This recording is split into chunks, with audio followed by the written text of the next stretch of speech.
Alors le premier des conseils, c'est de privilégier le vrac, parce que clairement c'est ce qui consomme le moins d'emballage.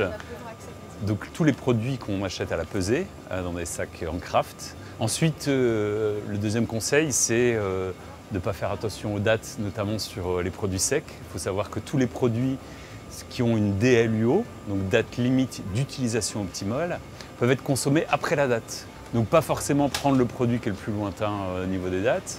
Le produit qui a un aspect qui n'est pas forcément beau, une carotte un petit peu tordue, un packaging carton qui a été un peu abîmé, le produit a exactement les mêmes qualités gustatives et nutritionnelles qu'un autre produit. Et puis après, il faut avoir du bon sens chez soi, dans son frigo. Quand on voit un produit qu'on a cuisiné la veille ou un produit qui a une date qui peut être un peu dépassée, on ouvre, on sent, on goûte, et puis forcément si l'odeur est désagréable, on le jette. Et il faut retomber sur du bon sens, le bon sens de nos grands-mères, qui goûtaient, qui testaient avant de jeter systématiquement parce que la date est dépassée. Voilà.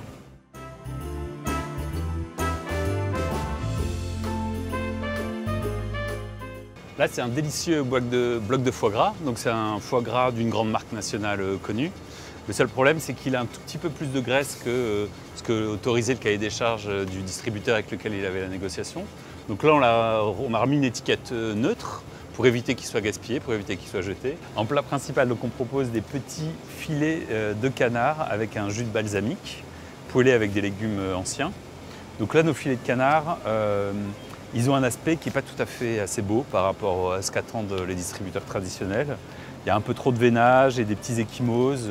Le produit est délicieux et nous on le propose moins cher juste parce qu'il y a des tout petits défauts d'aspect. Donc avec nos filets de canard, on va cuisiner des petits légumes qu'on va faire revenir. Mais comme on a un magasin anti-gaspi, on n'a pas peur des produits qui sont un petit peu différents, qui auraient été jetés habituellement. Comme ces carottes un peu sales, un peu tordues, un peu trop petites. On va pouvoir faire des glacés avec notre vinaigre de Xérès, ces délicieuses carottes, ces petits navets. Et puis ces pommes de terre qui ont une forme de cœur, une forme un peu amusante.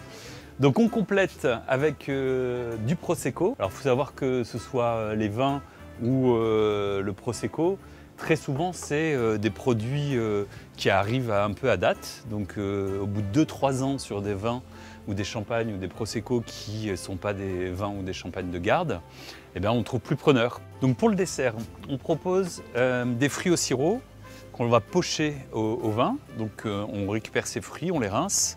Ensuite on les met avec un petit peu de sucre de canne bio, mélangé avec du vin, quelques épices.